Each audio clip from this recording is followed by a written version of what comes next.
Y bueno, vamos a empezar la clase. ¿Quién es? Bueno, Hugo Prado, me sale tu solicitud. Si quieres, escríbeme por interno porque no estoy tan claro de qué es esta opción de grabar localmente. Voy a compartir pantalla para empezar y dar una información muy breve acerca del curso.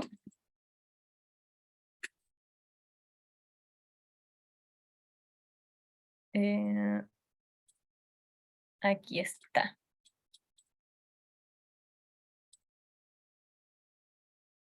Ya.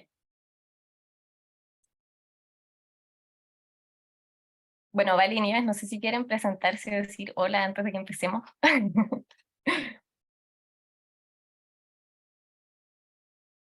Parte, Connie, yo me voy a presentar cuando tenga que hablar directamente. Ya.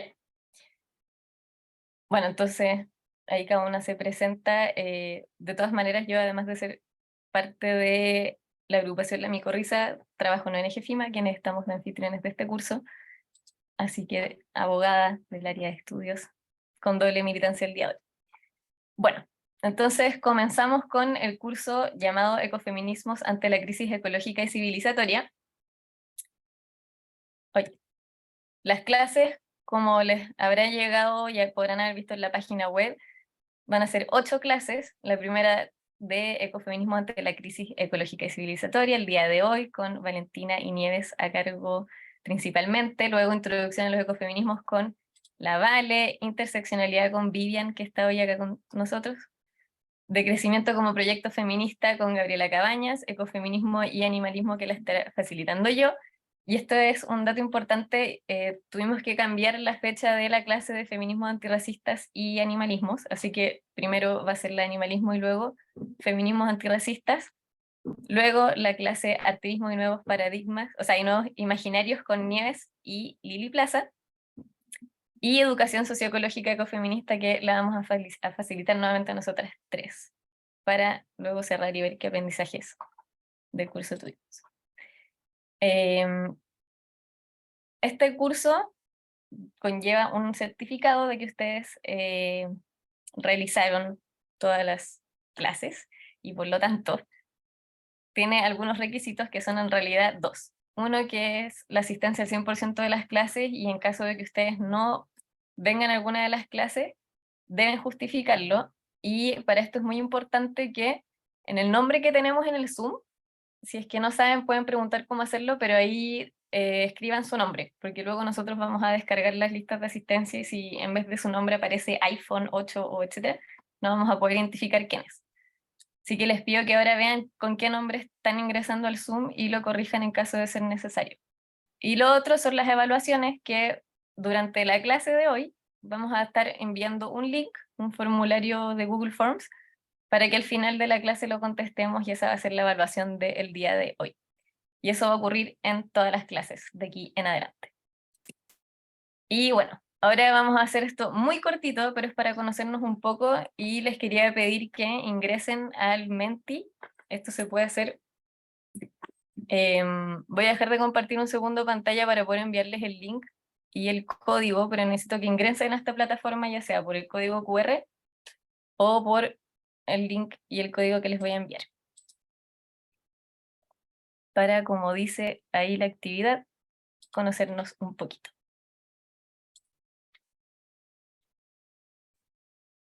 Entonces, estoy copiando el link.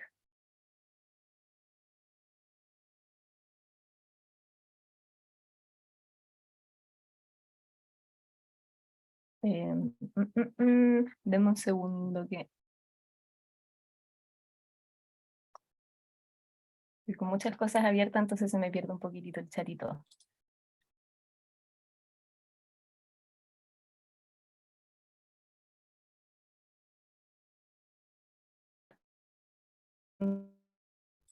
La información del Menti.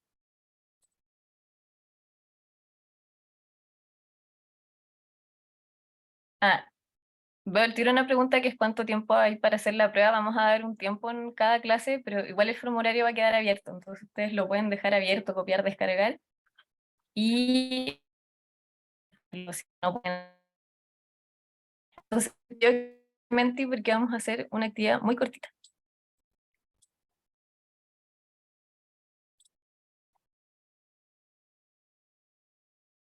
Vamos de nuevo a compartir pantalla.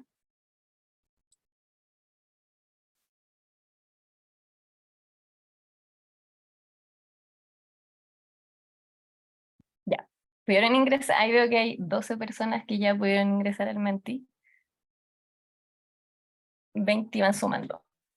Entonces, bueno, para que empecemos al tiro, la primera pregunta es ¿desde dónde nos conectamos? Porque sabemos que habitamos los mismos territorios y nos interesa saber desde dónde se conectan, cuáles quizá acercarnos a las experiencias que pueden estar viviendo ustedes y cómo van a hacer, qué lectura van a hacer de este curso, qué experiencias también nos van a aportar. Así que estamos buenísimo que ya aparecen algunas respuestas que están desde Argentina, Brasil. Esos son los beneficios del Zoom, aunque a veces lo hace un poco rígido porque una está hablando 2 horas en un monólogo, pero lo bueno es que pueden estar aquí desde Valparaíso, Río de Janeiro, Uruguay, Lima, Perú, Montevideo, Puente Alto, Concepción. Esto se mueve todo el rato, así que perdón si dejo a alguien fuera. Córdoba vi por ahí que apareció. La Paz de Bolivia, Chimbarongo, de Honduras. Hoy está muy internacional este curso, estoy muy emocionada, porque en realidad también parte de lo que nos motiva a hacer este curso y este espacio es a reflexionar juntos, a discutir. Entonces va a estar muy interesante que ustedes, cada vez que puedan ir escribiendo por el chat sus experiencias, conocimientos, saberes, desde sus lugares. De Valdivia también estamos en el mismo lugar, Hualmapu, de Valencia, España, ¿verdad? Bueno, y sin más, para no demorarnos tanto y dar paso a la clase, Latinoamérica, qué linda respuesta. Vamos a pasar a la próxima pregunta. Si es que hay algo en el chat, no sé si lo estoy pudiendo ver, por si alguien no ha podido ingresar o algo así. Pero bueno, nuestra próxima pregunta ya es un poco para nosotras también saber qué es lo que se viene. Esto les va a aparecer estas alternativas y ustedes pueden poner sus prioridades, es qué contenidos les parecen más desconocidos de todos los que vamos a ver hoy. Entonces ustedes van poniendo las opciones y nosotros vamos a ir viendo sus resultados.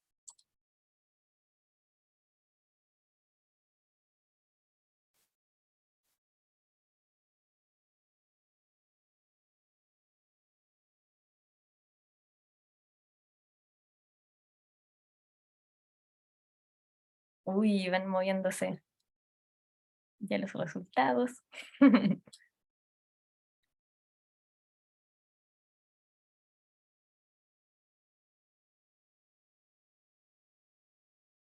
Por ahora, entre activismos y de crecimiento están sonando los contenidos más desconocidos, así que se van a llevar una muy gran sorpresa con lo interesante que son estas clases y lo que les van a contar. Animalismo está en tercer lugar, interseccionalidad con educación socioecológica, pensamientos ecofeministas, crisis ecológica y civilizatoria, feminismos antirracistas. Llevamos 37 respuestas de 61 conectados, así que esperemos un ratito más y seguimos. Pero parece que activismo y de crecimiento están liderando los contenidos desconocidos y animalismo también.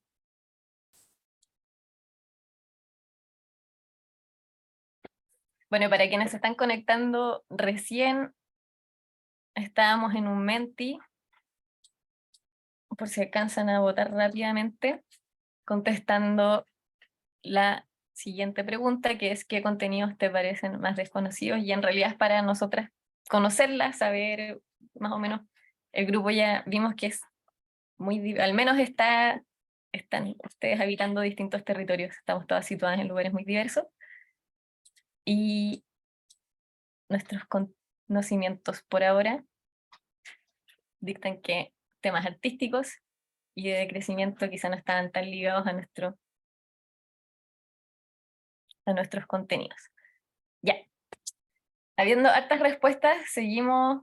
Nieve y Vales, ¿están de acuerdo? Ya. Entonces voy a dejar de compartir de nuevo y vamos a volver a la presentación.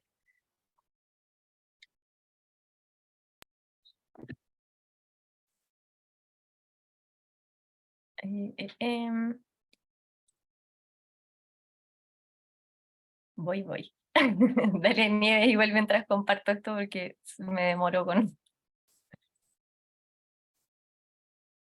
tantas ventanitas que abrir.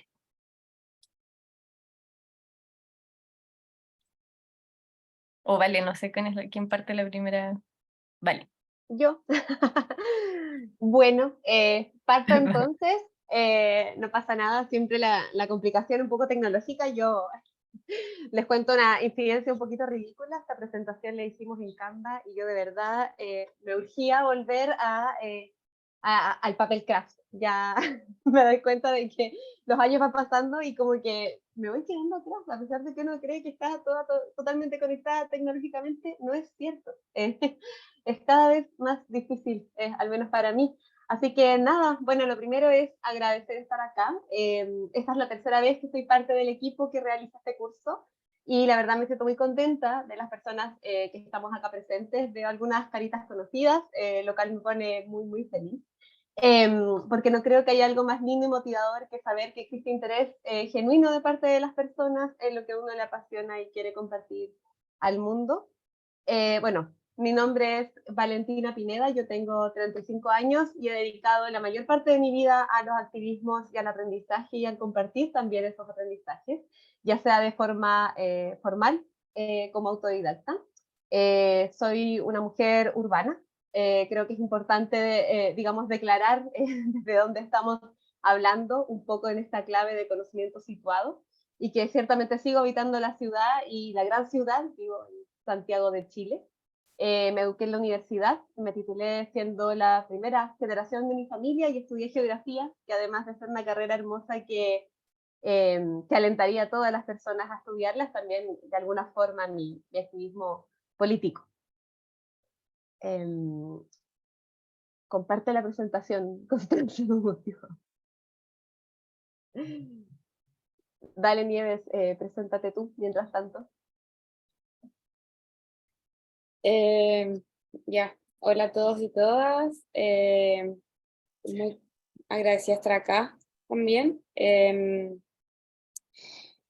Bueno, mi nombre es Nieves.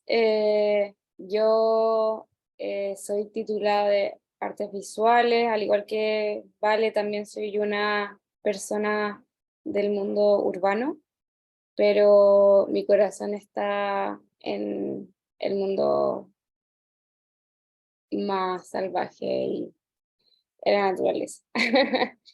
Y en este minuto me encuentro en Valencia, en España, cursando un máster en Humanidad Ecológica y bueno, es mi primera vez acá presentando en este curso, pero estoy muy contenta y formo parte de la micorriza junto a Vale y Con. Así que eso. Súper. Bueno, entonces, con estas presentaciones, con haberles compartido que entonces nosotras tres formamos esta agrupación llamada La Micorriza de Educación Ecofeminista, vamos a dar inicio a esta primera sesión. Y lo primero que les quiero traer acá tiene un poquito que ver con desde dónde miramos cuando hablamos de ecofeminismos, ¿ya? ¿Qué significa un poquito mirar desde...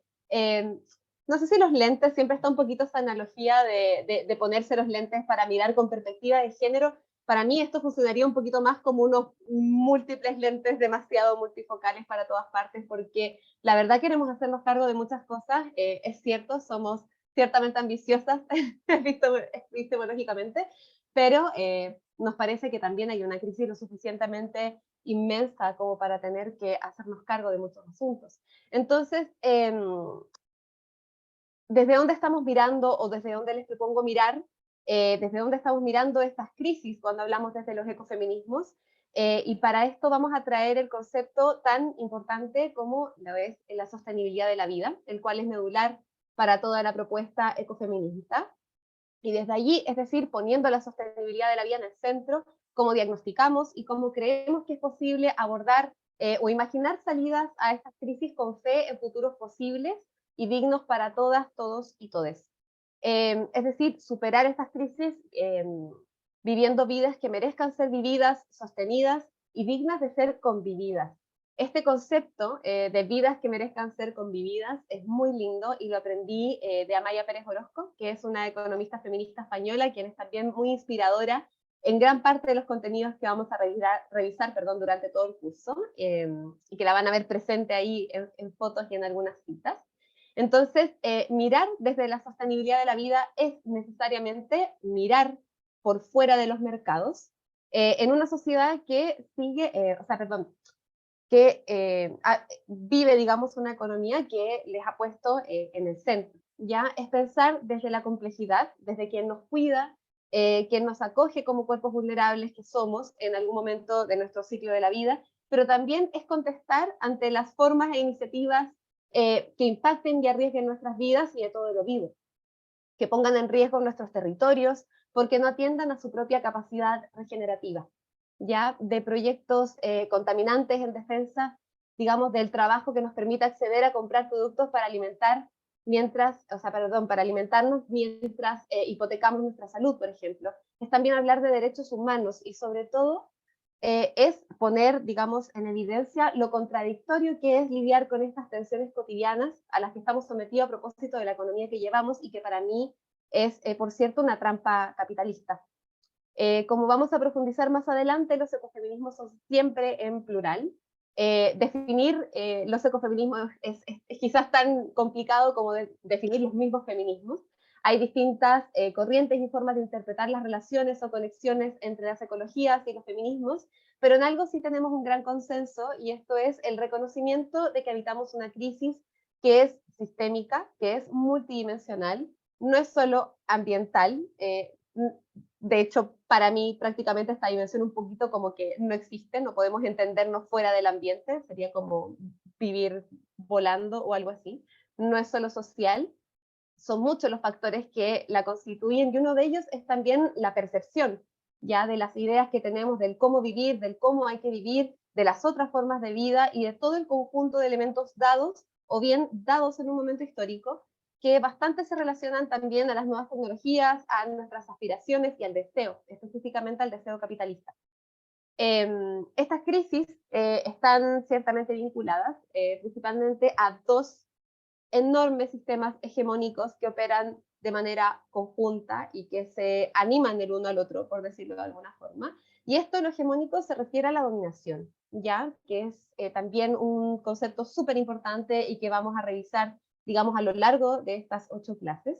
Tiene que ver con, digamos, el pensamiento dominante, a la clase dominante, por cierto, y que es un sistema de creencias moral, cultural, que se considera válido y universal, y que constituye la norma aceptada, ya lo que entendemos como el status quo, por decirlo de alguna forma, y que en distintos órdenes de asuntos, como el social, político, económico, se considera como inevitable o natural, dicho de otra forma, como un así son las cosas o así deben ser las cosas, pero que esconde, que tiene una trampa, que es que no muestra que sea una construcción social, ¿ya? Y que sea impuesto.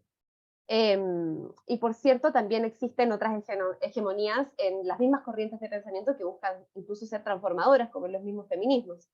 Entonces, volviendo a estos dos sistemas hegemónicos, por una parte tenemos aquel vinculado al sistema económico globalizado, que es capitalista, y por otro lado, un sistema de relaciones sociales y de poder basado en la dominación y la jerarquía y el control de las mujeres y de todos aquellos que no se correspondan con la hegemonía blanca, masculina, heterosexual, y esto es el patriarcado.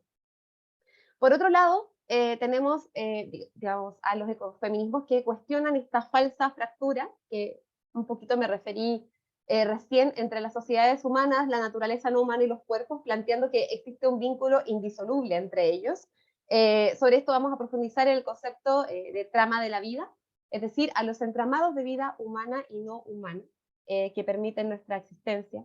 Y por último, al conflicto de capital-vida, que a grandes rasgos se refiere a la constatación y a la denuncia de que los ciclos vitales y los límites ecológicos no han sido jamás incorporados en la economía tradicional, y que esto es una condena de explotación, no solo de los territorios, sino también de nuestros propios cuerpos, especialmente de aquellos que han sido considerados como inferiores y cuyas vidas y trabajos han sido históricamente invisibilizados. Bueno, y al enfrentarnos entonces a esta crisis sistémica multidimensional, a mi parecer, no podemos apostar a tener o a creer en verdades absolutas, al contrario, la idea de las soluciones universales es un poquito más de lo mismo y vuelve a desterritorializar la mirada, cuando en este caso, y como vamos a ver en el transcurso del curso, nuestro foco debiese estar en lo local, en la proximidad. Entonces yo hoy les estoy compartiendo aquello que a mí me hace sentido, que he aprendido en el transcurso de estos años, pero no una verdad única e irrefutable, ¿ya? Sino una corriente de pensamiento que forma parte de muchas otras que están cuestionando el orden de las cosas, que están cuestionando la hegemonía. Es un movimiento, por cierto, contrahegemónico y esencialmente anticapitalista. Y también las respuestas o las salidas de las crisis que hoy estamos viviendo, digamos, estas otras corrientes de pensamiento deben y pueden, digamos, conversar entre ellas y retroalimentarse. Bueno, acá les quería compartir una breve cita de un libro llamado Ecofeminismos de Vandana Shiva y María Mies, que dice lo siguiente. Cambiaste la diapositiva. Vuelve. Refiriéndose a los ecofeminismos, es una filosofía y una práctica que defiende que el modelo económico-cultural occidental se ha desarrollado a espaldas de las bases materiales y relacionales que sostienen la vida y que se ha constituido y se mantiene por medio de la colonización de las mujeres, de los pueblos extranjeros y de sus tierras y de la naturaleza. Las dos mujeres que aparecen aquí, María Mies y Vandana Shiva, han sido dos inmensas pensadoras de los ecofeminismos. Lamentablemente hace poquitos meses, si no me equivoco con mayo, María Mies falleció. Ella fue una socióloga alemana y Vandana Shiva una activista pensadora sobre todo de los temas, digamos, vinculados al negocio, a los agronegocios. Es una mujer india que también desarrolló parte de su activismo en el movimiento Chipko, que lo pueden buscar. Para mí fue, la verdad, algo que me voló la cabeza cuando lo conocí. Y bueno, la próxima clase nos vamos a enfocar en el pensamiento ecofeminista propiamente tal, en hacer una breve genealogía de este concepto y revisar cuáles son aquellas, digamos, corrientes y tipos de ecofeminismo, dentro de las cuales también está, de hecho, la propuesta ecofeminista de Vandana Shiva y de María Mies. Pero hoy lo que vamos a hacer va a ser revisar algunos conceptos e ideas que nos van a servir como puntada inicial para otras reflexiones y posturas ecofeministas ante la actual, digamos, crisis ecológica y civilizatoria. Ahora sí cambio. No. Ahí sí. Bueno, entonces, lo primero es preguntarnos a qué nos referimos cuando hablamos de crisis ecológica. No sé si a alguien le gustaría decir algo al respecto, qué es lo que entiende por crisis ecológica, qué es lo ecológico, porque estamos hablando de crisis ecológica y no de crisis climática, de cambio climático, calentamiento global, que son conceptos distintos en todo caso, o puede que no. ¿Qué es lo que opinan? Si alguien quisiera hacer algún comentario, por favor, solo levante la mano y saca su bloqueo de audio. ¿Nadie? Bueno, si alguien quisiera hacerlo, por favor, hágalo. Solo levanta la mano. Adelante, Lucía. Hola, bueno, crisis climática para mí me suena como más puntual en lo que son los cambios de temperatura, precipitación, eventos climáticos, peligros climáticos, o sea, es puntual en lo que es clima, pero creo que crisis ecológica me parece un poco más que aborda más que solo el clima, también la crisis de biodiversidad, de, de los mismos ecosistemas, del paisaje, y los cambios biogeoquímicos, los ciclos que también se han perturbado, o sea, que no solo tiene que ver con clima, sino también lo que está pasando en en los océanos, en la misma tierra. Entonces, me suena a mí más como que aborda más temas de las crisis ambientales que estamos pasando. Perfecto, Lucía. Lo dijiste increíble. Esa es precisamente la respuesta. Porque cuando hablamos de la dimensión ecológica, que bueno, estamos refiriéndonos a todo el sistema Tierra, ya a las relaciones bióticas y abióticas que ahí acontecen. y que a su vez está constituido por una serie de diversos ecosistemas, y que el funcionamiento de estos ecosistemas, es decir, de cada uno de los elementos que Lucía mencionó, está en crisis, ¿ya? Y al llamarlo crisis ecológica también lo estamos politizando, ¿ya? Estamos diciendo lo siguiente: nuestra forma de producción, de relaciones, está aniquilando la vida sobre la Tierra. Esta frase la tomé de una clase que vi hace poquito de una admirada activista ecologista argentina que es Flavia Brofoni, y que estoy muy segura que algunas personas de las que están acá quizás pueden recordar esa clase, que fue inmensa para contextualizar, digamos, la situación de crisis ecológica actual. Pero es importante también decir que el sistema Tierra no siempre ha funcionado igual, ¿ya? A lo largo de la historia de su existencia ha cambiado, y esos cambios, digamos, relacionados a los climas, a sus ecosistemas, incluso a sus continentes, ha sido, digamos, la constante en la historia del planeta. Y muchas veces ha sido a un ritmo imperceptible, y otras veces ha sido con grandes eventos que han significado, digamos, cambios mucho más radicales.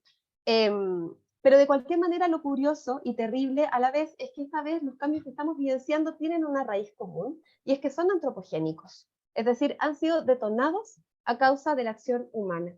¿Qué humanos y cómo se configuran, digamos, esas acciones? Lo vamos a revisar después, pero claro, digamos, un spoiler es que la riqueza, el uso de la energía y el consumo de bienes y servicios se distribuyen de manera total y completamente desigual en todo el mundo, y que ciertamente, por dar un ejemplo, las emisiones de dióxido de carbono y de gases de efecto invernadero no son tampoco una excepción, ¿ya? No todas las personas emitimos, que básicamente eso se traduce en consumo, la misma cantidad per cápita, digamos, a lo largo de un año, y así. Estas emisiones varían entre países y entre generaciones, pero aún más entre, digamos, grupos de diversos ingresos, ¿ya? Un poco esa idea de cuántos planetas se requieren para sostener la forma de vida del 1% más rico, mientras otros territorios son precarizados y no tienen quizás siquiera acceso a sistemas básicos.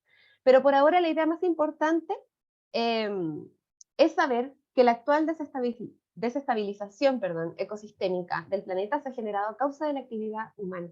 Es decir, de todas las especies que cohabitan en el mundo, solo una está arriesgando el único hábitat que existe disponible, e hipotecando no solamente su propia supervivencia, sino también la de las demás especies. Y esa figurita de la derecha, que me permití poner muy en modo de clase de geografía primer semestre, es entender que vivimos en un planeta cerrado, ¿ya? Es decir, en un sistema cerrado respecto de los materiales. Salvo por la energía que ingresa del Sol, los materiales, los materiales que existen en el planeta son total y completamente finitos. La única otra excepción es el ingreso de uno y otro meteorito, pero vivimos en un planeta que tiene límites biofísicos, y de eso depende nuestra propia existencia. De ahí la urgencia de crear sistemas económicos que sean acorde a sus propios límites, y que, como sabemos, no es lo que está pasando. Entonces, el primer concepto importante, perdón insistir, pero si es que hay alguna duda, consulta o comentario, solo levanten la manito para que puedan, digamos, desbloquear el audio. Entonces, bueno, como les decía, el primer concepto que vamos a traer aquí tiene que ver con la idea de límites. Esta idea de límites contra el paradigma o el delirio del crecimiento infinito. Y algo que ciertamente es muy incómodo cuando se nos ha enseñado una y otra vez, que nuestro bienestar depende del crecimiento, ya depende del crecimiento económico. Y de un crecimiento que además ha pretendido crecer de forma ilimitada. Y que, como dice Yayo Herrero, no es posible crecer de forma ilimitada en un planeta finito, simplemente es imposible. Hace poquito vi una noticia que decía algo así como que habían encontrado una fuente inagotable de hidrógeno que, o sea, y de verdad, o sea, prensa compartiendo, se encontró fuente inagotable, se va a fracturar el sistema, encontramos algo que nos va a proveer de energía de forma infinita. Todo eso siempre va a ser una falsedad. Cualquier persona que haya estudiado medianamente cualquier tipo de ciencia de la Tierra va a, digamos, a contradecir cualquier tipo de argumento que pretenda que exista algún grado de infinidad en algún tipo de material dentro de la Tierra. Y este principio, como les decía, ha sido, o pareciera haber sido olvidado, pretendiendo entonces desconectar nuestra existencia, nuestras economías y relaciones de los ciclos y de sus propios límites y capacidad de regeneración, ¿ya? Algo así como vivir en una nube voladora. Es la nube voladora de Goku, los grandes capitalistas, digamos, creen que habitamos. Pero esta idea de límites, que más o menos los últimos años se ha popularizado bastante, no es para nada nueva, sino que hace 40 años, el año 1972, fue publicado el informe Meadows. Espero estar diciendo bien Meadows, toda la vida lo he dicho así, pero nunca nadie me ha corregido, si es que se dice distinto me avisan, que estuvo a cargo del Club de Roma. Y este informe, en el que colaboraron una veintena de científicas y científicos, y que tuvo como autora principal a la mujer inmensa que tenemos ahí en la primera fotografía, Donella Meadows, que fue una científica ambiental y biofísica especializada en la dinámica de sistemas. Una de las principales, digamos, conclusiones que sacó ese informe fue el que pueden leer ahí. Si la industrialización, la contaminación ambiental, la producción de alimentos y el agotamiento de recursos mantienen las tendencias actuales de crecimiento de la población mundial, este sistema alcanzará los límites de crecimiento en el curso de los próximos 100 años. Es decir, hemos tenido bastante tiempo, de verdad, para abordar lo inevitable, o sea, perdón, lo evitable, y a pesar de esto, un par de décadas después, sale una nueva versión del informe Meadows, una actualización, ya, el año 2012, en la cumbre de Río +20, y se revela que la humanidad, sorpresa, ha sobrepasado los límites planetarios. Poquitos años antes, el año 2009, un equipo del Stockholm Resilience Center, liderado por el científico Johan Rockström, que es el caballero o el joven que pueden ver abajo a la izquierda, pudo reconocer científicamente cuáles eran esos límites, ponerles números y capacidades de carga o saturación, por ejemplo.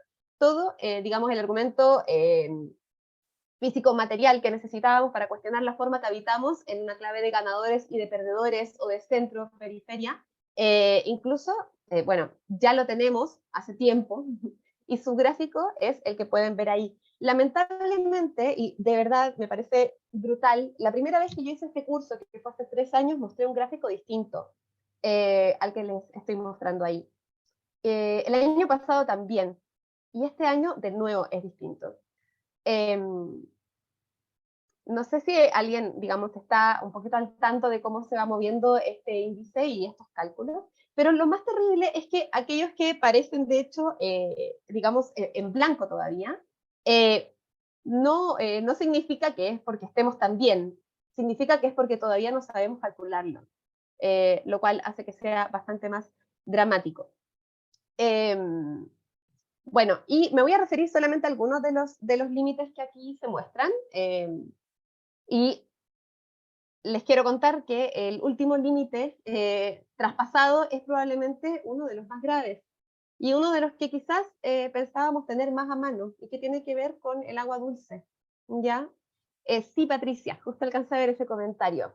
Breaking Boundaries, está en Netflix. Pueden verlo para profundizar sobre toda la teoría de los límites físicos del planeta, precisamente por este mismo equipo. Y esto es bastante terrible, porque simplemente sin agua no hay vida. Y nuestros sistemas económicos han hecho bastante por socavar este límite, no solamente, de hecho, ni siquiera ocuparía la palabra solamente, no necesariamente por el consumo humano, ya tiene que ver con el consumo industrial, tiene que ver con el consumo agropecuario, tiene que ver con el consumo minero, tiene que ver con el consumo de las grandes industrias que proveen ese imaginario o esta ficción de vida que estamos habitando en esta especie de nube. Ya, por otro lado, también tenemos la pérdida, digamos, de la integridad de la biosfera. ¿Ya? La biosfera es el rango de vida posible, digamos, en el planeta, donde ocurre la vida, básicamente, ¿ya? Y se ha descubierto que durante los últimos 50 años, esto, digamos, se han afectado los ecosistemas mucho más que en cualquier otro momento de la historia de la humanidad. No olviden que la humanidad, digamos, lleva bastantes años habitando el planeta, es decir, se considera que incluso 100.000 años tiene la humanidad, pero resulta que la porción de los últimos 50 años ha socavado mucho más que toda la porción de existencia humana.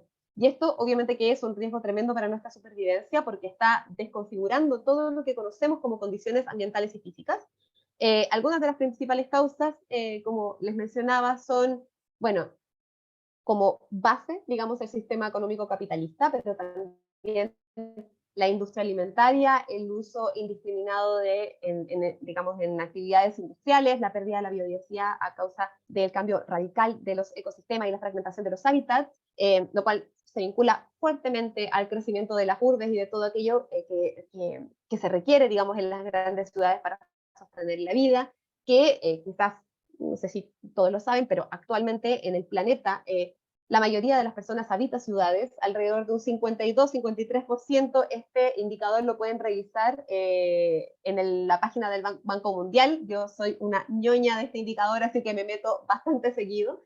Y América Latina es una de las regiones más urbanas del mundo, ¿ya?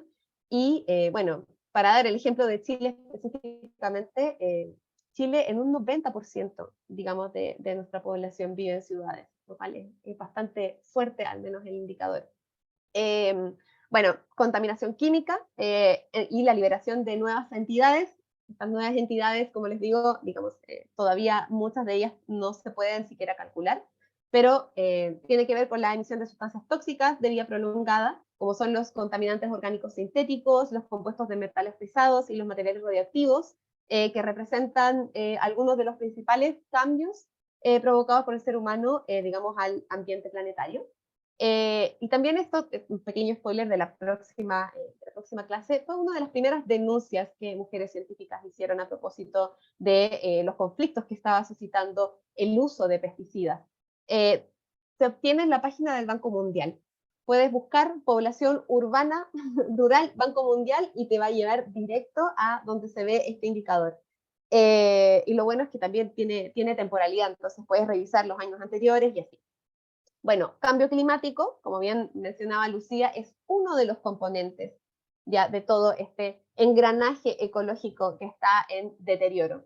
La evidencia sugiere que ahora, digamos, el traspaso, o sea, la cantidad de liberación de dióxido de carbono en la atmósfera ha traspasado un límite importante, y es que la cantidad que existe en el aire, por decirlo de alguna forma, es incapaz de ser captado por los propios sistemas planetarios.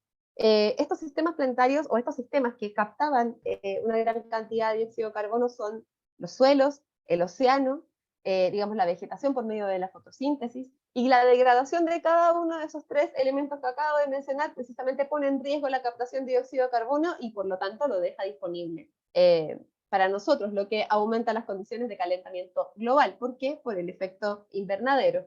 ¿Y qué pasó hace unos días atrás? Que algunas personas, digamos, ven harto la prensa o no tanto, pero resulta que tuvimos el día más caluroso nunca antes registrado en la historia de la Tierra, lo cual es bastante dramático.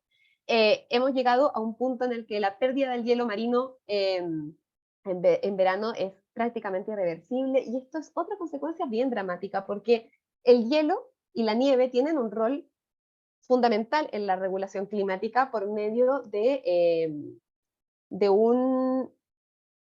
se me fue la palabra. Bueno, por medio de una forma, digamos, de que la recepción de los rayos del sol se devuelva a la atmósfera, o sea, se devuelva, no es ciclo la palabra, pero que lata que se me olvide. Bueno, pero no pasa nada, la palabra es albedo. La albedo es la capacidad de reflexión, esa es la palabra que se me había olvidado, la capacidad de reflectar, digamos, esa energía que llega del sol, esa única, digamos, elemento fundamental que entra a este sistema cerrado, se refleja por medio del albedo, ¿ya? El suelo, el océano, todo esto absorbe energía, absorbe calor, pero la nieve y el hielo permiten que se refleje. Por lo tanto, obviamente que si es que hay menos hielo y menos nieve, la capacidad de reflexión va a ser menor, ¿ya? Bueno, los cambios de uso de suelo, importantísimos, básicamente porque esta idea, digamos, antropocentrista, que luego nos vamos a dar cuenta que no es solo antropocentrista, sino más bien androantropocentrista, le vamos a agregar complejidad al concepto, prácticamente ha considerado que el planeta Tierra es una especie de jardín que puede usar a su antojo y que convierte, digamos, a todo el planeta en una especie de escenario ya de la vida humana. los bosques, pastizales, humedales y todo tipo de vegetación se ha convertido principalmente en tierras agrícolas. El porcentaje, o sea, no sé si existe algún lugar en el mundo que no haya sido, digamos, afectado por la actividad humana. Estoy segura de que alguna vez escuché precisamente como este porcentaje y creo que era ninguno, la verdad, lo cual es bastante terrible. Y esto es uno de los principales impulsores, digamos, de la afectación de la biodiversidad y tiene impactos en los flujos del agua, en el ciclo bioquímico del carbono, del nitrógeno, del fósforo y otros elementos que son sumamente importantes para, digamos, la vida en la Tierra, ¿ya? Bueno, también tenemos los flujos bioquímicos del nitrógeno y el fósforo, la carga de aerosoles atmosféricos y el agotamiento del ozono estratosférico, ¿ya? Esto tiene que ver también con la filtración de radiación ultravioleta por el sol, porque, y esto probablemente lo tuvimos un poquito a mano, sobre todo en Chile, cuando pasó esto en los 90, de que había un agujero en la capa de ozono. Si esta capa disminuye, la cantidad creciente de radiación ultravioleta que alcanza el suelo es dramático, ¿ya?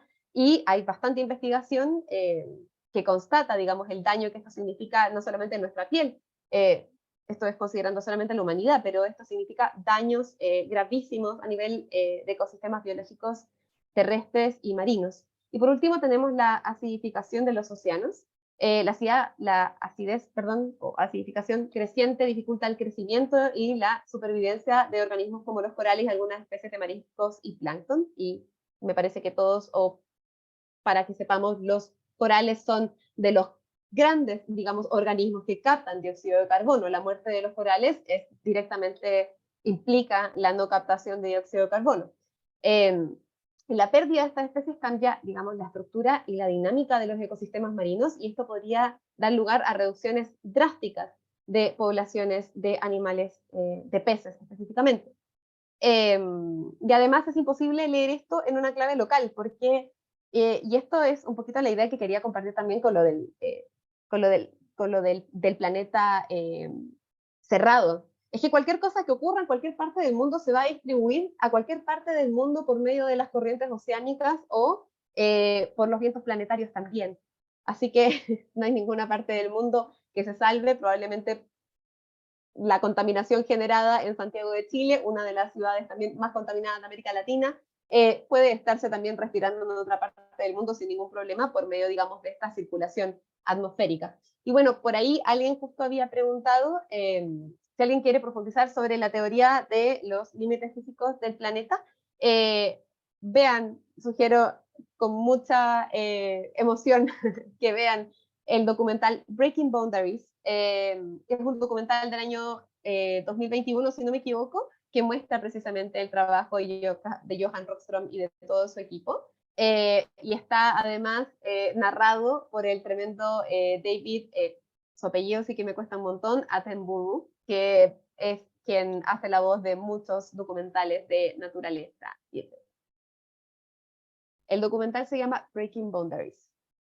También.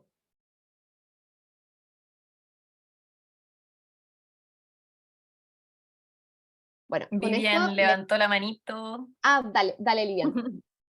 No puedes ver. No, solo para complementar un poco esta idea que traes respecto de cómo todos los efectos que se generan o los procesos que se generan en unas partes terminan por extenderse por todo el planeta y lo que significa vivir en un sistema cerrado como este. Y cuando vaya a hacer la clase sobre interseccionalidad, estoy pensando mucho sobre abrir una reflexión en términos de la polución por plástico en el planeta y tratar de pensar eso desde una mirada interseccional. Y con eso estaba estudiando y leyendo unos informes que hablaban sobre el tema de los microplásticos, por ejemplo, ¿no?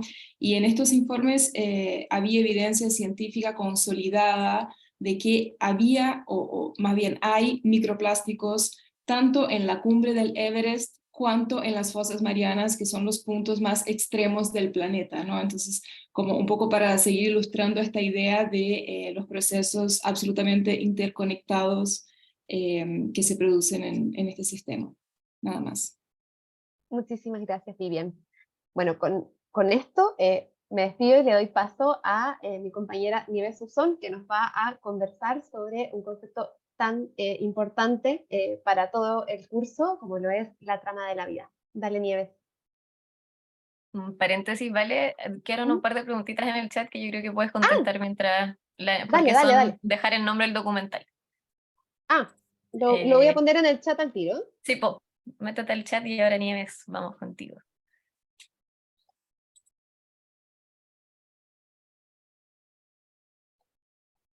Nieves, Hola, ¿estás? sí, estoy acá. Ah. ¿No me veo? Ay, perdona, estaba con la cámara apagada. Cambio de Aquí diapo, ¿o estoy. no?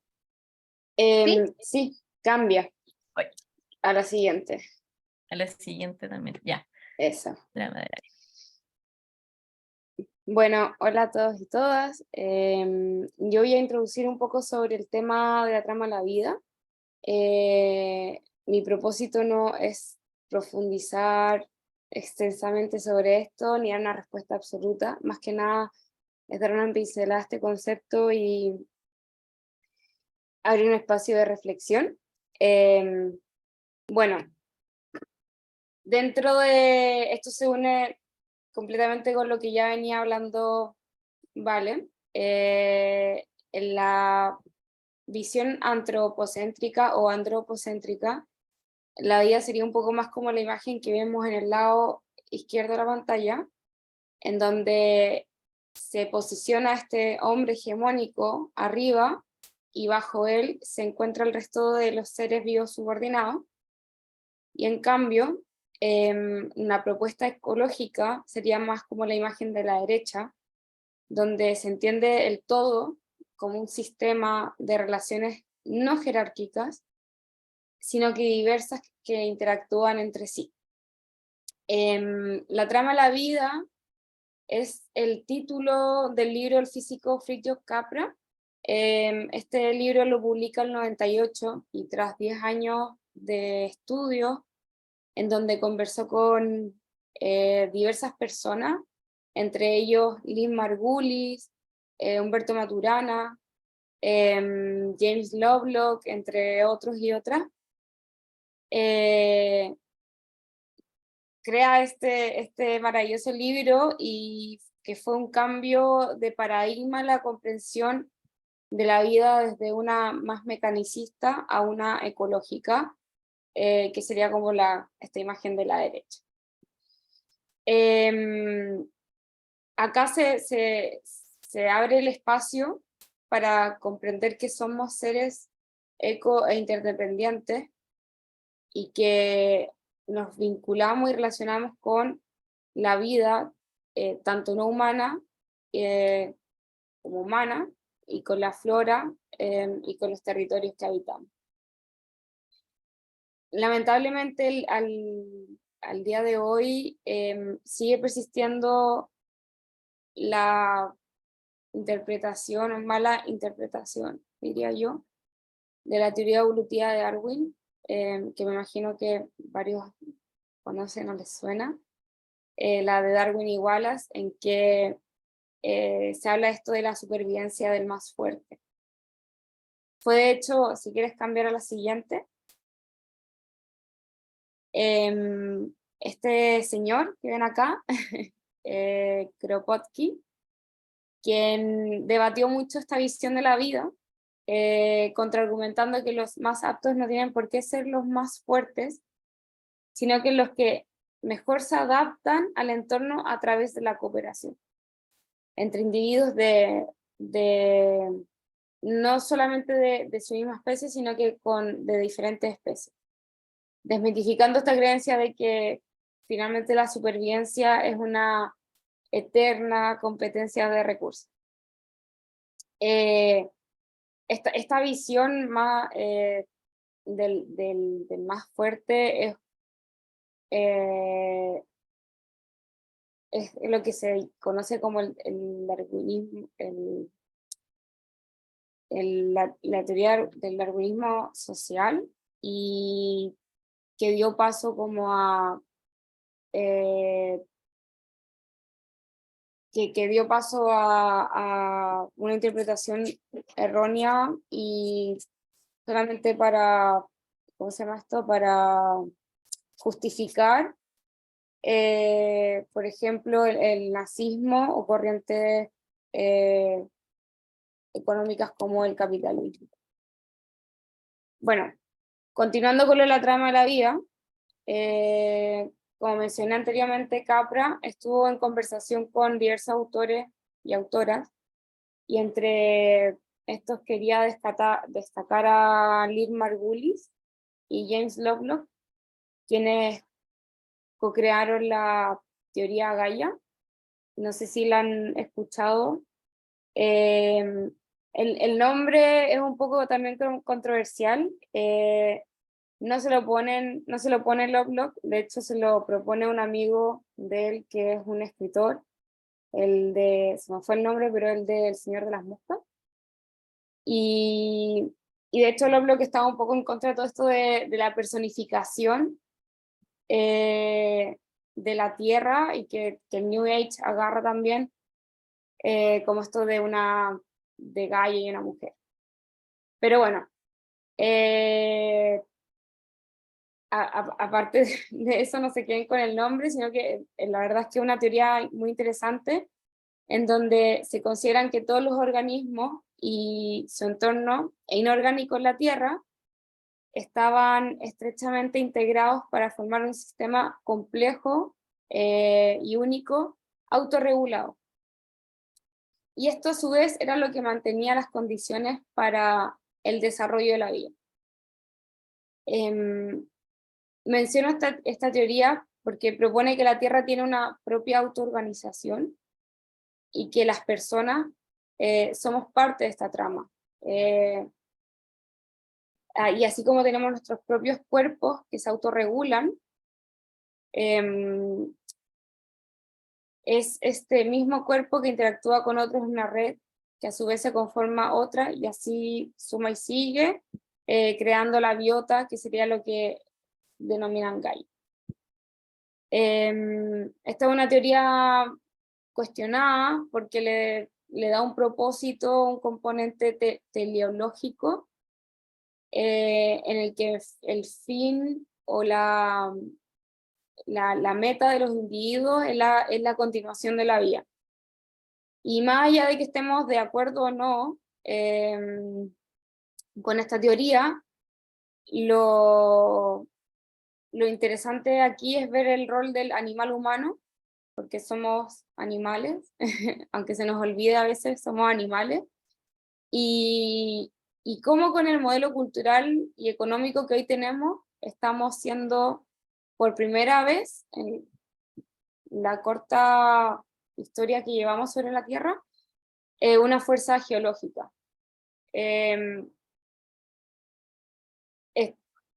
Lo que hablaba un poco de la Vale, cómo estamos traspasando los límites y poniendo en riesgo el equilibrio natural que teníamos bien llevado hasta no hace mucho tiempo atrás. Al traspasar estos límites, estamos impidiendo que la biosfera pueda autorregularse, y por ende ponemos en riesgo nuestra propia existencia como especie. Bueno, esto es una frase de Yayo Herrero, que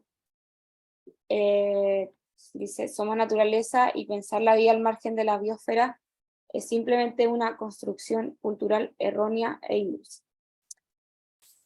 Así que, si quieres darle la siguiente. No, se olvidó, todavía no. Es que no puse tantas láminas.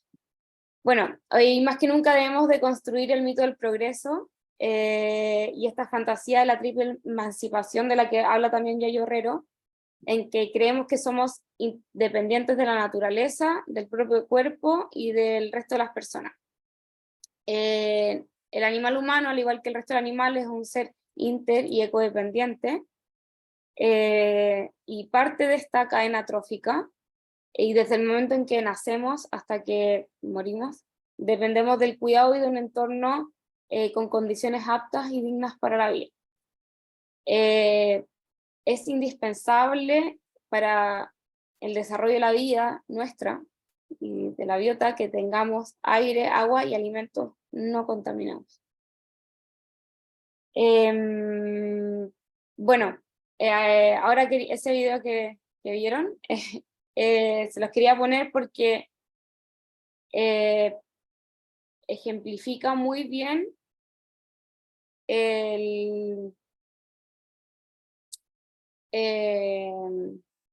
esto que estoy hablando. Sé que son términos nuevos y lo dije muy superficialmente, pero más que nada es una introducción y quiero que se queden con la idea de que como un individuo o una población tiene el poder de cambiar un ecosistema a través de las cadenas tróficas y las interconexiones.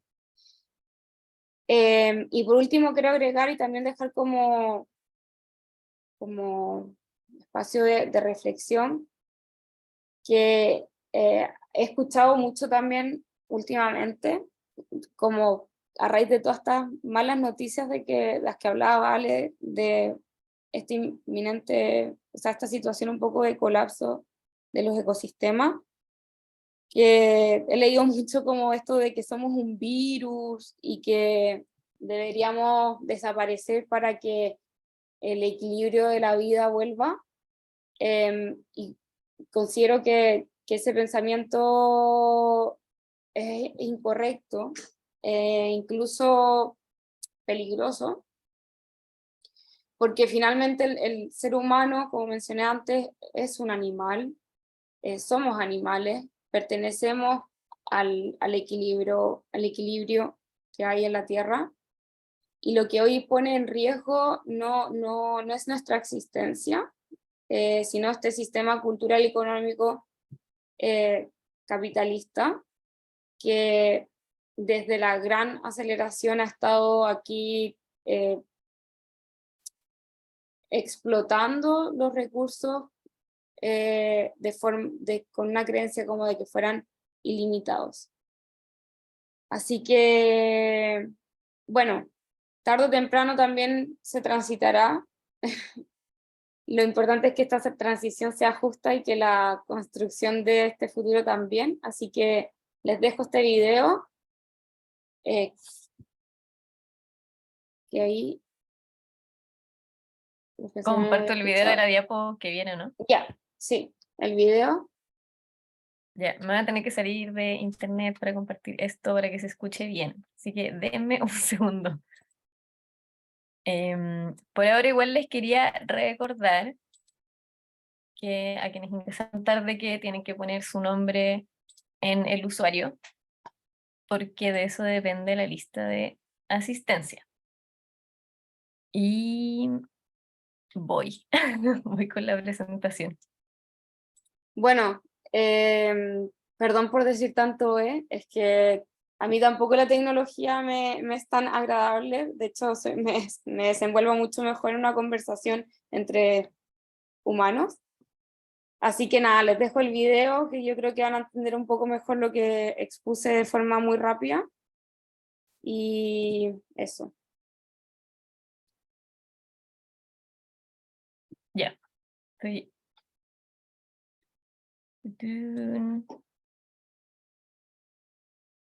Oye. Se quedó pegada a mi pantalla.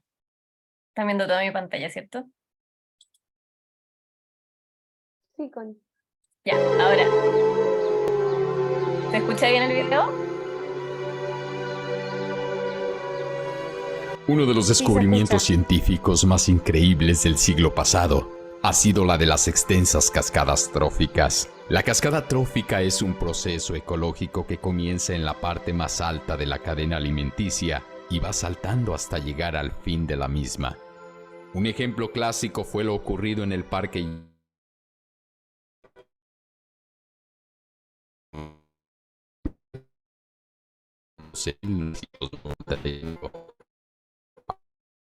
los lobos matorrales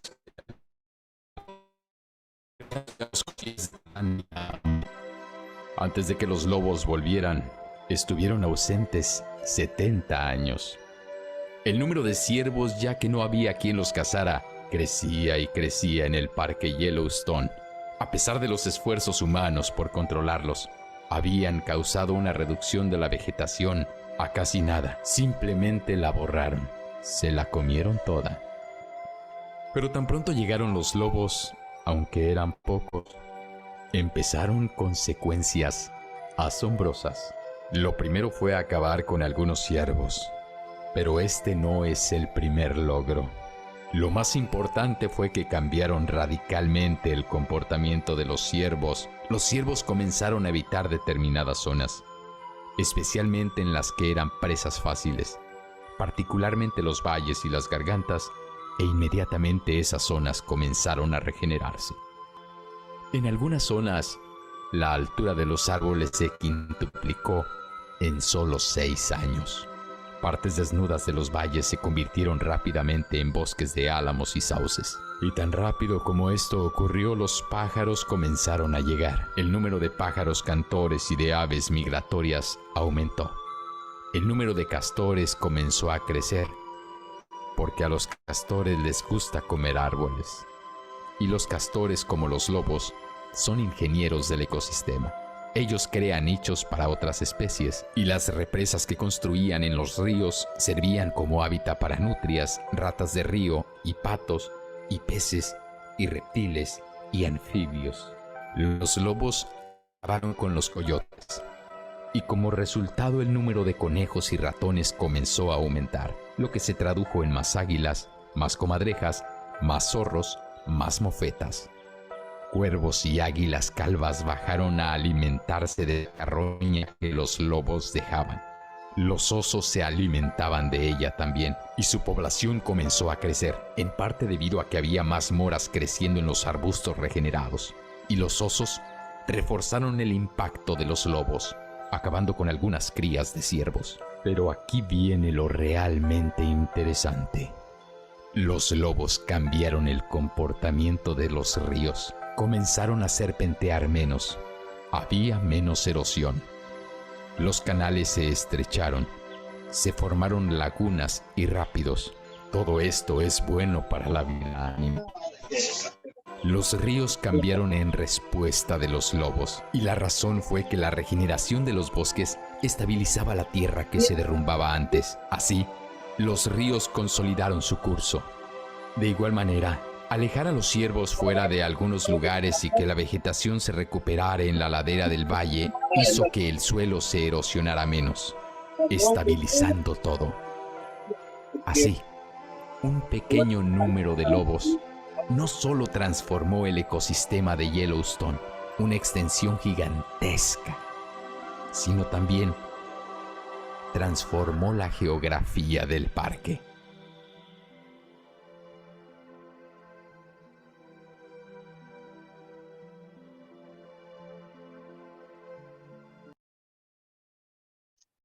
Bueno, muchísimas gracias por ver el video. Lamentablemente, por temas tecnológicos también, parece que no se escuchaba tan bien, pero espero que la idea, digamos, que queríamos compartir con este video haya quedado clara, y tiene mucho que ver con precisamente dos de estas, lo que hemos compartido ahora, que tiene que ver primero con los límites y la influencia ecosistémica diversa, y por otro lado con esa trama de la vida, ¿ya?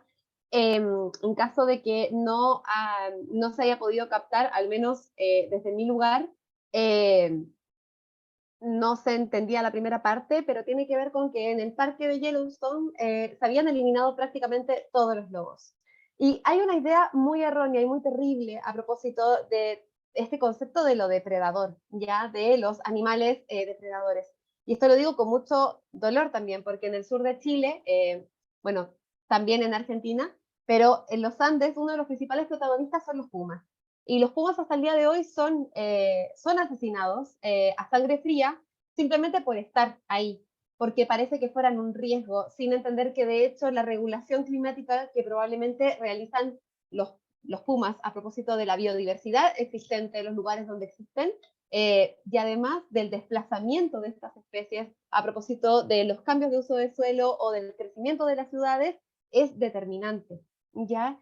Y no entender que de hecho el componente, digamos, animal, el componente de biodiversidad es fundamental para comprender de mejor manera la crisis climática o la desregulación climática, es una imposibilidad también de poder buscar alternativas sustantivas para poder darle frente a la actual crisis ecológica que pone en riesgo la vida de las personas. Cambia, porfa, Connie. Bueno, estas imágenes estoy segura que para los compañeros argentinos no son para nada extrañas, es precisamente quizás no uno, o sea, no quiero decir uno de los conflictos más importantes porque tristemente en todos los, digamos, en todos los países de América Latina, cada uno está, digamos, lidiando terriblemente, poniendo el cuerpo frente a esta consideración de crecimiento o de progreso, pero en este caso particular, y tanto para los compañeros argentinos como para nosotros también, digamos, la industria del litio es algo inminente. Y la respuesta también territorial a la explotación del litio también ha sido especialmente fuerte. Pero ¿quiénes han levantado, digamos, las banderas contra la explotación del litio y contra la puesta en riesgo de los ecosistemas donde se desarrolla este mineral? Precisamente son, digamos, las comunidades indígenas, las comunidades, digamos, rurales, lideradas también por muchas mujeres. Es bastante impresionante todo el movimiento que se ha visto, digamos, a través de esta inminente explotación. En Chile hace poquito tiempo ya también fue publicada, digamos, la Estrategia Nacional del Litio, y es bastante difícil que salgamos de esta crisis si ciertamente nuestras estrategias siguen siendo las mismas.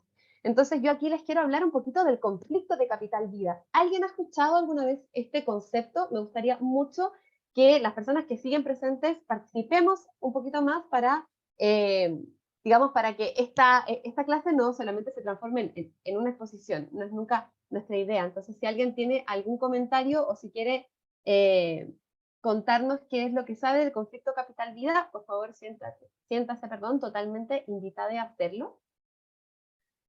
¿Alguien por ahí? Bueno, pero el conflicto... Pueden escribir en el chat y yo lo voy leyendo. Ahí Antonio Galcani dice que Genial, nunca había pero escuchado ¿sabes el qué? concepto. Me encanta. Súper, dale, bacán, me parece genial. Magdalena dice que tampoco conoce el término. Perfecto, entonces cambia la diapositiva y vamos a meternos de lleno en este concepto, que al menos para mí ilustra precisamente, básicamente toda la confrontación en lo que significa este delirio, digamos, capitalista de crecimiento y la sostenibilidad de la vida, ¿ya? Sí, claro, de hecho, Daniela, en las fotos anteriores eran de Jujuy, ¿ya? Era este conflicto que se está generando a propósito de la explotación del litio. Pero hablar del conflicto capital-vida es referirnos ya al hecho de que las posibilidades del buen vivir, ya de ese vivir digno de ser convivido para todos, que les presenté al inicio de la clase, es incompatible con el capitalismo patriarcal, ¿ya? Y que para buscar alternativas posibles será necesario también entonces salir de las estrategias que les siguen profundizando.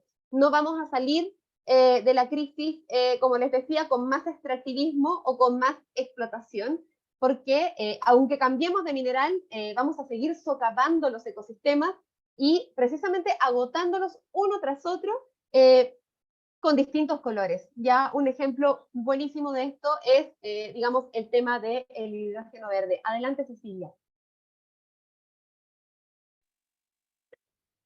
No, quería compartir otro ejemplo que tenemos también en Argentina, tenemos muchos ejemplos para compartir. Que tiene Chile que, también. Tiene que, sí, estamos todos ahí con muchas opciones.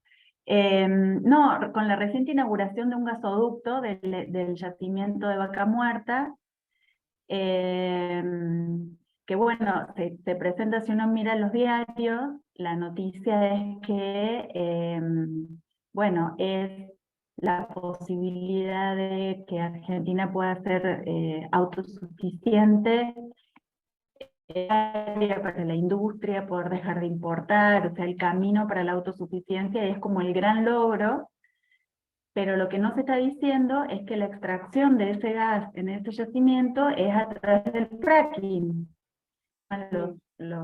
los yacimientos de gas no convencional, y por lo tanto la extracción de ese tipo de gas requiere no solamente muchísima agua, sino de un tipo de extracción que es entonces, bueno, ahí también, también es como un caso en donde está muy patente esta cuestión del conflicto capital-vida, ¿no? Como pareciera que es como indiscutible la posibilidad del progreso, del crecimiento, ¿no? Cómo no vamos a aprovechar autosuficientes, pero no se habla y no se dice absolutamente nada del costo ambiental tremendo que tiene esto, ¿no? En la línea de lo que vos planteás en el agua dulce como un límite, que hasta hace unos años no aparecía, y bueno, y que está muy vinculado con todas estas cuestiones, ¿no? En la extracción del litio, del indispensable, y que está puesto al servicio de emprendimientos totalmente extractivistas, ¿no? Así que también eso me parece que es otra cosa para mirar. Muchísimas gracias, Cecilia, por compartir. Y totalmente sí, al lugar, yo creo que de hecho los ejemplos que tenemos son infinitos. Lamentablemente tenemos bastantes en el sur global para compartir, pero me parece que precisamente compartirlos y, digamos, nos permite ampliar la mirada para empezar también a pensar desde dónde seguimos existiendo, ¿ya? De qué tipo de transformación en esta clave de transición socioecológica justa debemos permitirnos y hasta dónde esto, digamos, puede abarcar dinámicas que probablemente puedan ser exactamente igual de nocivas, solamente que con otros nombres. Lo digo a modo de ejemplo antes de darle la palabra a Marcela. En Chile hoy, por ejemplo, estamos con todo este proceso de descarbonización. Está súper bien, por supuesto, tenemos que dejar de usar energías fósiles, pero probablemente lo que falta en esa conversación es qué vamos a priorizar también. Resulta que vamos a pensar que vamos a seguir contando con esa misma cantidad de energía disponible que nos provee la energía fósil, porque no hay ninguna energía renovable no convencional que dé el ancho suficiente. Y esto es bastante terrible, porque disminuir, digamos, la esfera de la economía es algo inminente que, si no lo hacemos de forma planificada, es decir, si no lo pensamos, digamos, a nivel territorial, planificado, este decrecimiento de uso energético y de toda la esfera de la economía. Sobre esto vamos a tener una clase increíble con Gabriela Cabaña específicamente, así que no me quiero adelantar, pero es muy difícil que sigamos avanzando en una conversación sustantiva que permita, digamos, que tengamos alternativas posibles y viables, no solamente para nosotros, digamos, viviendo la vida que llevamos viviendo en el presente, sino, por supuesto, para las próximas generaciones. Adelante, Marcela. Hola, buenas tardes a todas, a todos, todes. Quería hacer un comentario respecto del inicio de la clase. Cuando vemos este panorama bastante trágico, en mi opinión, de la escasez de agua dulce. En Chile tenemos un problema que una de nuestras mayores afectaciones a la emergencia climática es la escasez de agua, y la fuente de agua es privada, entonces el problema es mayúsculo. Y estaba pensando también en el lenguaje, porque a propósito del litio, se levantan en Chile también distintas opiniones. Quienes estamos relacionados con el movimiento socioambiental en Chile conocemos también a los compañeros y compañeras, y por ejemplo hay un eslogan que me gustó que usaron, que han usado y que siguen usando, que es los salares no son minas, son humedales. Porque una de las cuestiones que ha hecho el neoliberalismo en Chile es esta cosa como tecnocrática, ha instalado parcialmente los conceptos, no solo la naturaleza parcializada, sino todo. Hay que verlo por partes. Y eso es una trampa para quienes queremos defender y conservar y proteger la naturaleza. Entonces, también hay cuestiones que creo que es un deber avanzar en cómo empezamos a comunicar nuestras ideas para poder también confrontar a este modelo de comunicación que es así por parte. No, si yo, no sé, pues si yo exploto o amplío la explotación de la minería de los bronces, eso no le va a afectar a la salud de Santiago ni la biodiversidad en la cuenca del Mapocho, que son cuestiones que hemos escuchado a nuestras autoridades decir y que son mentiras. Entonces, una de las maneras, creo yo, que en la que debemos avanzar es en este tema de del lenguaje, y no me refiero solo a la consigna, que también hay que seguir ahondando en eso, porque es la consigna sirve para derribar mitos también, ¿no? Eso. Gracias. Muchísimas gracias, Marcela. Siento que diste total y completamente en el clavo. Para mí el tema comunicacional es crucial, también las formas que tenemos de compartir ese conocimiento en esta clave, que especialmente debe ser también simple y fácil para que todos podamos, digamos, apropiarnos de este conocimiento y poder responder, ya, porque lo que tú decías es muy importante. Son humedales, pero la gente en general, es raro cuando dice la gente, pero en Chile, por ejemplo, no hay geografía en los colegios, ¿ya? Yo, digamos, generación que salió del año 2005 del colegio, tuvo un ramo extrañísimo llamado Historia y Geografía, que no tiene ningún sentido. O sea, poner geografía con historia es lo mismo que poner geografía con biología, geografía con química, geografía con cualquier cosa, porque la geografía precisamente abarca esta inmensa diversidad. Pero entender cómo funciona un humedal y lo complejo y vulnerable que es ese ecosistema es digamos, es imprescindible para hablar de política, para hablar de economía también. Y es algo que no se hace, ya es algo que no se entiende muy bien. ¿Cuál es, digamos, no sé, cuál es el límite del humedal? ¿Qué podemos hacer acá? ¿Qué no podemos hacer acá? ¿Cuál es la afectación? Y de hecho la idea de mostrar el video era un poquito eso, como algo que probablemente consideramos tan pequeñito puede, digamos, derramarse en una catástrofe ecosistémica. Ya, de hecho, pensando un poquito en lo que decías, se me ocurre la idea de la transformación de las narrativas. Hay una narrativa capitalista, hay una narrativa también del extractivismo, ya, que nos obliga a confrontar, y un poco tiene que ver con esto también el conflicto de capital vida, ya, que nos obliga a confrontar como, a ver, ¿qué quieren ustedes? ¿Quieren trabajar o quieren a los pajaritos? Porque un poco de eso también sale incluso en la prensa. Hay mucha gente que responde así muy fácil, y es como, mira, parece que no te das cuenta de que, de hecho, el sistema que, digamos, que significa que existan aves volando, regula el clima donde tú vives también, ¿ya? O sea, el rol que tienen las aves migratorias en el clima es crucial, ¿ya? Y por otro lado, incluso conceptos como la diferencia que hay cuando se dice, tipo, no sé, en Chile se produce cobre. No, en Chile no se produce cobre, en Chile se extrae cobre, en Chile se extrae minerales, no se producen minerales, nadie produce minerales, el mineral está ahí para extraer, ¿ya? Pero también está ahí para quedarse donde tiene que estar, porque precisamente existen, digamos, años y años de una orografía que ha permitido que ciertos minerales estén en cierto lugar y no estén en contacto, digamos, con la superficie, para no generar un daño sustantivo también ecosistémico de los que habitamos, digamos, la superficie, como lo es, por ejemplo, en el caso del arsénico, del plomo, o de tantos otros minerales.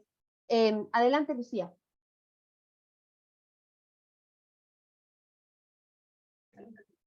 Hola, yo quería justo también aportar a la conversación con un tema de que en los espacios ambientalistas más hegemónicos, bueno, no populares, sino hegemónicos, mucho se habla acerca de esta transición energética y hablan un poco como que endiosan como la solución real y más importante a las energías renovables, pero casi nunca o nunca abordan el tema de cuál va a ser, digamos, el modo de producción o de construcción de estas energías renovables, cuál es actualmente realmente, porque las energías renovables implican minerales e implica extractivismo, y abordar igual estos temas de extractivismo, al parecer es algo muy tabú, que he encontrado en muchos espacios ambientales como que no quieren hablar de eso, o en todo caso siempre está esto de que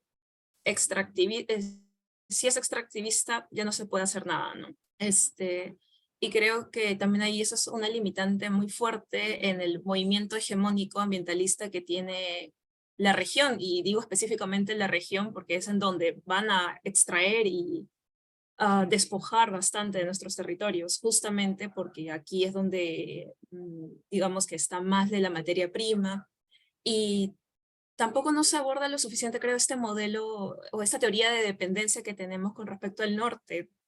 O sea, somos recontra dependientes de eso con bueno, los neocolonialismos en términos económicos y toda esta racionalidad de tenemos que ser como ellos y no estamos haciendo lo suficiente, pero en algún momento vamos a desarrollarnos y ser como los países del norte, que en realidad están así justamente porque siguen explotando y siguen esclavizando bastantes territorios a nivel del sur global.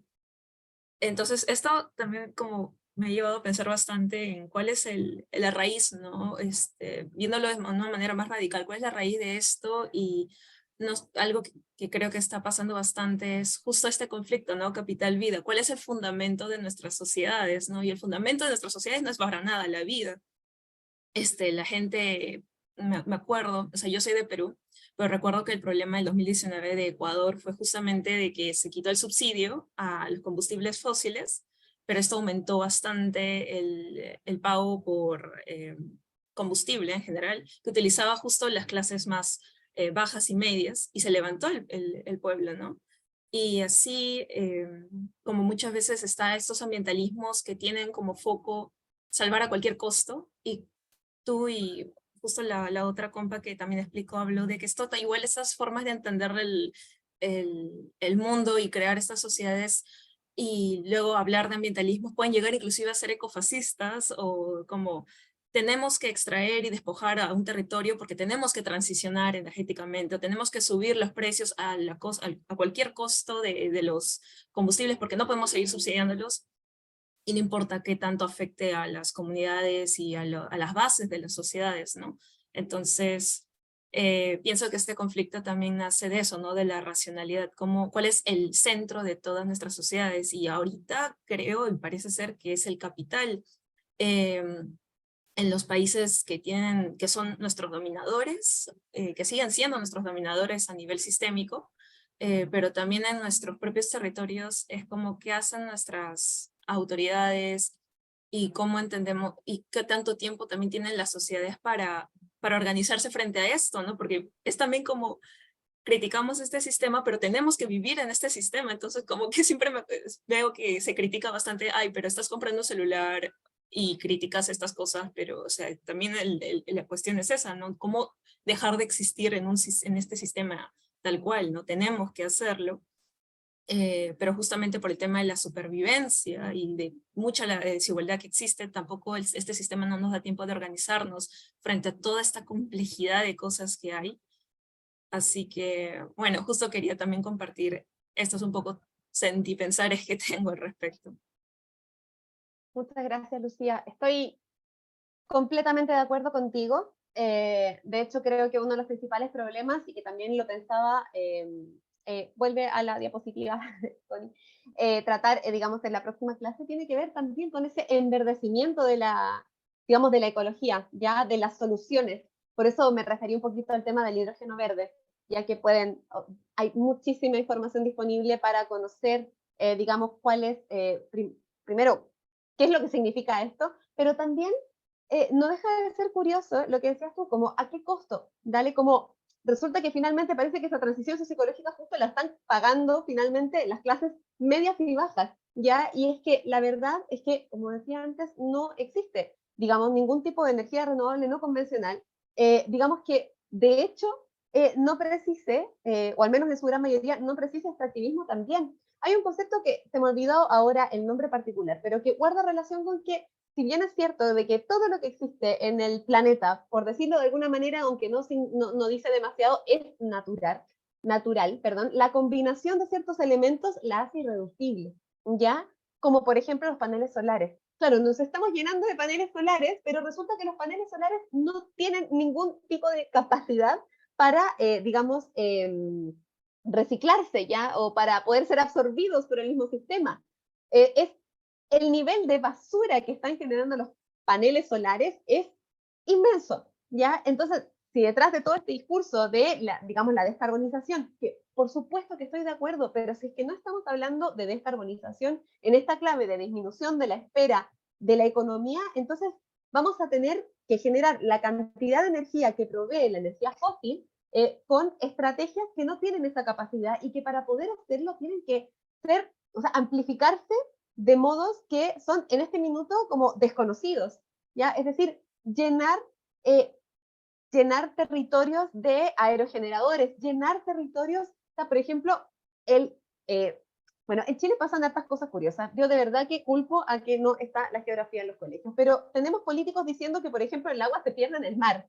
Eso es increíble, eso es de verdad de una elocuencia impresionante de no tener ni siquiera al más mínimo conocimiento del ciclo hidrológico global. O sea, el agua se pierde en el mar, como tenemos que guardar el agua de los ríos, como Chile está cruzado por muchos ríos, tenemos que guardar esta agua porque se está perdiendo del océano, desconociendo la cantidad de nutrientes que llegan al océano y del cual se nutren, digamos, toda la biodiversidad marina y que se desplaza a través de las corrientes también. O sea, son sistemas complejos que de meterles mano, de la forma como lo estamos pensando, que básicamente es seguir haciendo negocios, vamos a seguir fracturando la idea de que somos un todo, ya con esta también... no sé, hay una lógica que también me parece bastante terrible y que tiene que ver con cuando decimos, eso es un problema ambiental. ¿Qué es un problema ambiental? Sino un problema, digamos, de la trama de la vida en su conjunto. ¿Qué es eso? O sea, de verdad es rarísimo. O sea, imagínate que, no sé, para no situarme tanto en Chile, para no cargar tanto al propio país, digamos, no puede ser que, digamos, las estrategias de sostenibilidad de la vida se confronten, ¿ya? O sea, no es posible que hablemos, digamos, de, no sé, mejorar la vida de las mujeres en esta clave de desfamiliarizar los cuidados y de hablar de trabajo no remunerado o no sé qué, si por otro lado estamos socavando la existencia que ciertamente en bastantes territorios las mujeres han liderado, digamos, las confrontaciones tipo conflicto capital-vida, porque eso va a socavar sus hogares, ¿ya? O sea, no puedo alimentar a mi casa porque el agua está contaminada. Y así un eterno sucesivo. Vivian, ¿querías decir algo? Sí, no, un poquito en la línea de contestar a una de las primeras preguntas que hiciste al inicio de la clase sobre por qué estamos llamando eso de una crisis ecológica y no de una crisis climática, o no estamos hablando en términos de cambios climáticos, ¿no? Entonces yo me acuerdo cuando iba a ser la COP en Chile en 2019, que estuvimos con Valentina más o menos metidas en algunas discusiones, participando de algunos talleres sobre género y las discusiones en el marco de la COP, y la sensación un poco que teníamos, o por lo menos yo me quedé con esta sensación, era la de que la pauta o sea, la gran pauta de la COP en aquel momento, y entiendo que sigue siendo, es el tema de la descarbonización, ¿no? Entonces, cómo ir migrando hacia una economía, un modelo de producción descarbonizado, entonces estas otras formas de producción y generación de energía, como los paneles solares que mencionaba la Vale, la energía eólica, y sabemos que todo eso tiene muchas implicaciones,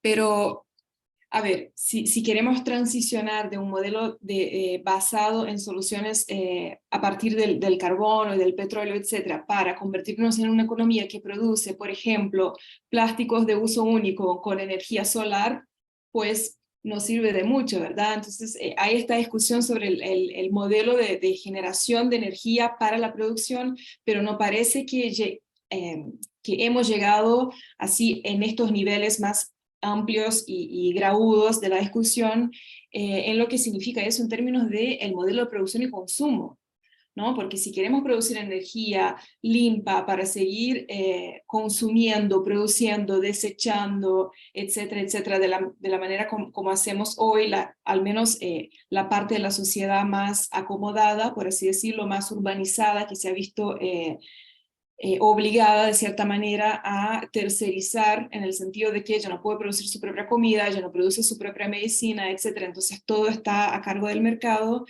seguir consumiendo y desechando, y en esta lógica irracional, insostenible, ¿no? Entonces esta discusión de la transición energética, por supuesto, pauta uno del día y es muy importante, pero si ella no está absolutamente relacionada con un cambio en el modelo de producción y consumo, entonces entonces en algún momento también estos límites planetarios del litio, de los otros materiales que son necesarios para generar energía que no a partir del carbono, también, o sea, estos límites van a llegar muy, muy pronto, y significa también que estamos desechando una gran oportunidad, ¿no?, de hacer algo coherente, ¿no?, con el diagnóstico que tenemos hoy día.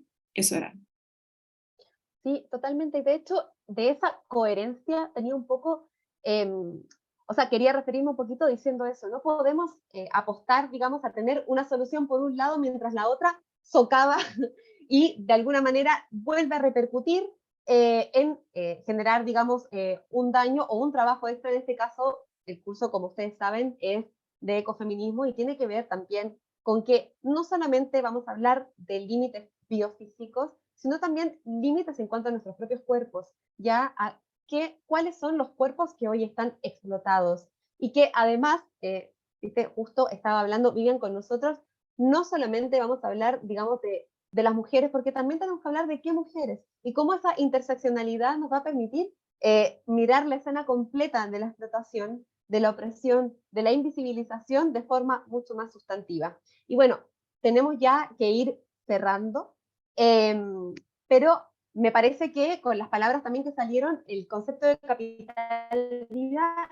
quedó bastante un poquito aclarado, porque la verdad se trata de hecho de hablar de vulnerabilidad, ¿ya? De que somos vulnerables entonces no solamente a las condiciones planetarias, que durante miles de años nos permitieron nuestra existencia y de toda la trama de la vida a la que se refirió Nieves, sino que esa trama de la vida diversa compuesta por especies nos incluye, ¿ya? Y también incluye diversos ecosistemas. Y esto también nos obliga a mirar nuestra propia vulnerabilidad, entendiendo, por ejemplo, el trabajo y qué significa sostener la vida en este sistema relacional. Es decir, somos cuerpos vulnerables y en todo momento, o en distintos momentos de la vida, mejor dicho, vamos a precisar que nos cuiden. Hablamos de los trabajos que sostienen las vidas cotidianas y que son invisibilizados o puestos en un lugar, digamos, de inferioridad. El capitalismo no solo se sostiene en base digamos, a la explotación del trabajo asalariado, sino que también en base a todo un entramado de trabajo no remunerado e invisibilizado que se relaciona principalmente con los cuidados y la mantención de la vida, ¿ya? Y el cual ha sido ejercido históricamente por mujeres. Y este no, digamos, afecta solamente a quienes explotan formalmente, sino también de manera específica, como decía, a las mujeres y a los territorios. Y ya vamos a profundizar, digamos, de esa diversidad con un enfoque interseccional que nos va a compartir Vivian. Pero esto nos obliga a pensar entonces en qué patrones culturales y productivos es necesario transformar, es decir, dotar de contenido a esa transición socioecológica justa. ¿Quién va a pagar esta crisis? ¿Cómo vamos a democratizar la vida en su conjunto? ¿Qué trabajos van a, digamos, ya no van a poder seguirse realizando, pero cuáles otros sí se van a abrir o crear o compartir, ya en esta clave del convivir, ya? Porque resulta que cuando hablamos de crisis civilizatoria, estamos hablando de que hay una dimensión estructural que parece que no todas las personas están teniendo a mano, pero sobre todo quienes están tomando las decisiones políticas, ya sobre todo quienes están tomando las decisiones económicas de nuestros estados y de nuestras regiones, porque el conocimiento ni la investigación ni la toma de decisiones políticas son neutrales, y menos situadas y locales. Y es necesario volver a mirar nuestros territorios en esta clave crítica y política para ver cuáles van a ser las probables, digamos, salidas, poniendo en el centro la sostenibilidad de la vida, para que tengamos vidas justas y de ser vividas y de ser compartidas. Bueno, para cerrar, solo quería, digamos, leer esta cita que puse de la maravillosa Amaya Pérez Orozco. Si no la conocen, por favor, búsquenla, googleenla, tiene una veintena de artículos y de libros, y lo que más me gusta de Amaya es que precisamente tiene esa capacidad de compartir en fácil aquello que para las personas que no venimos de la economía se nos torna especialmente difícil.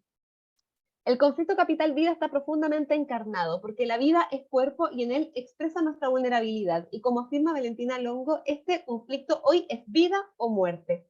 Podemos plantear grandes teorías o revoluciones, pero si no sostenemos los cuerpos en cada minuto, la vida simplemente no es. Es esa cosa escandalosa donde se otorga valor radicalmente desigual a las vidas. Hay cuerpos que pueden ser violados, mutilados, morir de hambre o de frío, mientras que otros cuerpos dominan también físicamente el conjunto de lo vivo. En esta cosa escandalosa se imponen las vidas que ni siquiera han de preocuparse por ser cuerpo vulnerable, porque están asegurados precisamente mediante la dominación sobre otros cuerpos y otras vidas. Y con esto, bueno, me permito dar cierre a la clase y abro las palabras en caso de que alguien quiera hacer algún comentario.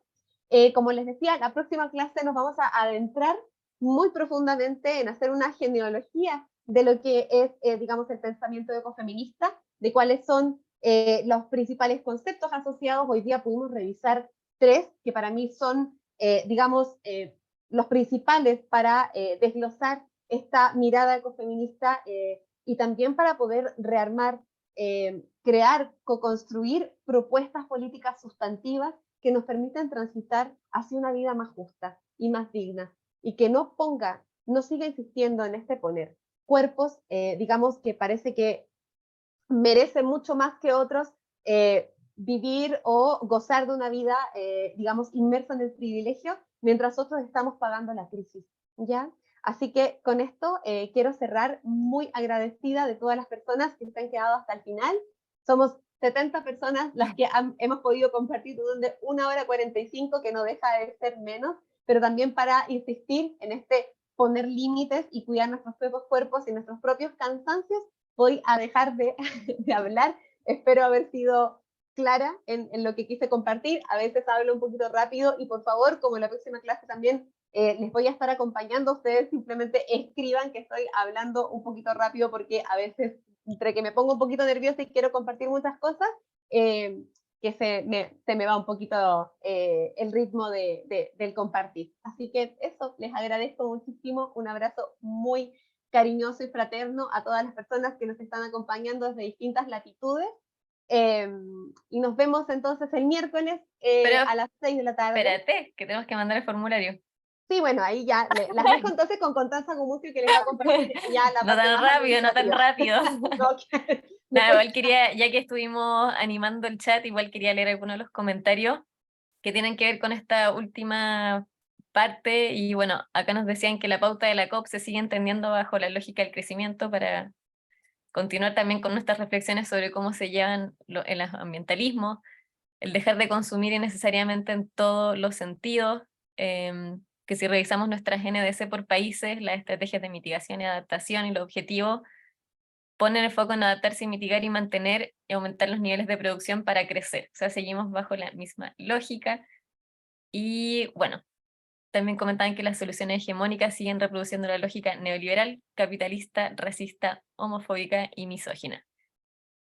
Bueno, muchas gracias, no se vayan todavía, o si es que están seguras de que pueden guardar el link del formulario, pueden contestarlo después, pero voy a dejar de compartir y enviarles por acá en el chat el formulario de la respuesta que hay que intentar contestar en los últimos 10 minutos. Es muy cortita, porque tiene máximo 700 caracteres, así que no debiese tomarle mucho tiempo. Me avisan si es que no lo pueden abrir o cualquier cosa. Y bueno, me sumo a las palabras de la Vale. A mí me gusta mucho escuchar también sus reflexiones y sus experiencias, que compartan sus saberes, porque en realidad, claro, el hacer una clase por parte de nosotras está lejos de querer solo transmitir conocimiento, sino es más bien generar espacios de diálogo, reflexión, crítica, pensar propuestas en conjunto, así que agradecida. ¿Me pueden ir confirmando si es que está todo bien con el formulario? Sí, que recuerden que es fundamental que contesten el formulario, porque también tiene que ver con la participación final para poder obtener, digamos, la certificación de haber participado del curso. Así que pude abrir, y ahí dicen que pueden abrirlo ya, para que lo respondan y lo envíen, no dejen de enviarlo. Sí, este formulario no lo vamos a enviar de nuevo, por eso es importante que lo copien ahora y que lo respondan ahora en su defecto. Por favor, por favor. Así que, bueno, no sé si vas a dar espacio ahora, Connie, mismo, o cerramos la clase. Podríamos esperar unos 5 minutitos por si lo quieren contestar y tienen alguna duda. Ok, vamos a dar entonces unos 2 De minutitos. hecho hay una pregunta, Lucia dice, pregunta, ¿qué es para ti poner la sostenibilidad de la vida en el centro? Imagino que es sostenibilidad y la vida, ¿cierto? O sea, el concepto son dos, o sea, no son dos cosas realmente distintas y mucho menos excluyentes, pero el concepto de sostenibilidad de la vida. Entonces, ¿qué significa centrar la discusión política, económica, social, digamos, en este concepto? Básicamente de eso se trata un poquito la pregunta. ¿Qué es decir? Que le exijamos, por ejemplo, a nuestros gobernantes que deben poner la sostenibilidad de la vida en el centro para la construcción de política pública. Algo así, ya, pero sí, es sostenibilidad de la vida en el centro. Pero por cierto que también estamos poniendo la vida en el centro, que es una demanda, digamos, de los ecofeminismos y de algunos otros feminismos también. Perfecto. Oigan, y también de la última información voy a dejar el correo que tenemos en la micorrisa por si tuviesen alguna duda. En el correo que les debe haber llegado desde la U Socioambiental, voy a mandar de nuevo el link. También les debió haber llegado un link de Padlet, que es la plataforma que vamos a usar para subir videos, documentos, etcétera, que queramos compartir. Si es que ustedes tienen alguno que quisieran compartir ustedes, nos pueden escribir al correo que iba a escribir y se me olvidó. Y nosotros los podemos ir subiendo, siéntanse libres de participar activamente de este curso. Bueno, queridas, entonces con esto nos despedimos. Ahí está nuestro correo, es lamicorrizaecofeminista@gmail.com en caso de que tengan alguna duda, consulta o comentario sobre la clase. Muy agradecidas también si nos hacen feedback. Como saben, la próxima clase entonces se va a tratar de pensamiento ecofeminista, así que les espero el próximo miércoles a las 6 de la tarde, hora Chile. Por favor, revisen en los distintos lugares donde están conectados que, digamos, sea el horario que se corresponda. Y bueno, hasta pronto. Un abrazo muy cariñoso para todas, todas y todes. Muchas Espero que para gracias. ustedes haya sido una buena clase. Gracias. Cuídense Muchas mucho. gracias. Ahí lo vamos a Chao, saber chao. según el formulario. Vale. Gracias. Adiós. Gracias. Chao.